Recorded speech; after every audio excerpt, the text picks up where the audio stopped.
Happy Wednesday afternoon, everybody. I'm Jason Laird from the Storm Tracker Weather Team here with a quick afternoon weather update. Another absolutely beautiful spring day, second day of spring out there. So far, we haven't really hardly seen a cloud in the sky. We could look at a few showers this evening. Again, the biggest concern with these warming temperatures and slightly breezy conditions is going to be flooding. Let's take you over now and show you our current flood map. Nothing to point out in our area. Well off to our east, again, out of our area, there is a few flood concerns there.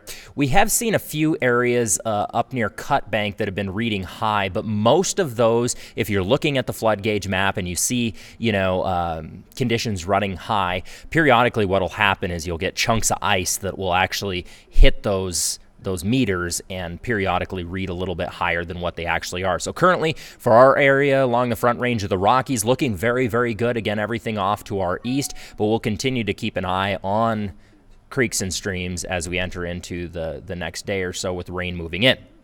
Fog also still remains a bit of a factor here as we move into the evening. So by tonight, we're likely going to see another dose of fog along the high line. Very clear skies tonight and a lot of snowpack up in this area. That's going to lead to evaporation and some pretty dense fog. Last night, we did have a dense fog warning up in this area.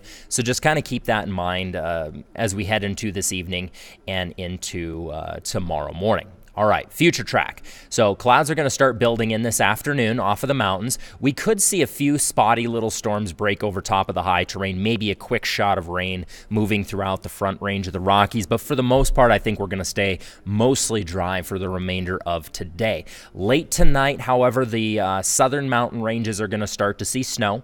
Again, that's all going to get hung up on the mountain ranges. Could get a shot of moisture up through Cut Bank tonight as well. But for the most part, the central areas of Montana staying relatively dry, just kind of cloudy this evening in a few locations. As the evening plays out, or I should say as the day plays out into Thursday tomorrow afternoon, that's when we're going to see increased chances of moisture moving over top of the high terrain. So what we've got is an area of low pressure that dropped clear out of Alaska. That's hooked onto some pretty decent South Pacific moisture. So it's kind of created a really healthy moisture flow into the state, but most all of this moisture is getting hung up into the mountains. It's kind of almost in a sense, I've been using this analogy, it seems to describe it about the best. It's like a kitchen sponge. Once that sponge is wrung out, there's still moisture in it, but not anywhere near as much as when before you wrang that sponge out. Well, that's kind of what happens as these storms are forced up the mountains. They dump all their moisture at a high elevation and then kind of dry out. So as those storms move into the mountains, we're going to see rain, snow mix into the high terrain. That does increase the flooding concern, depending on how much rain we get, obviously.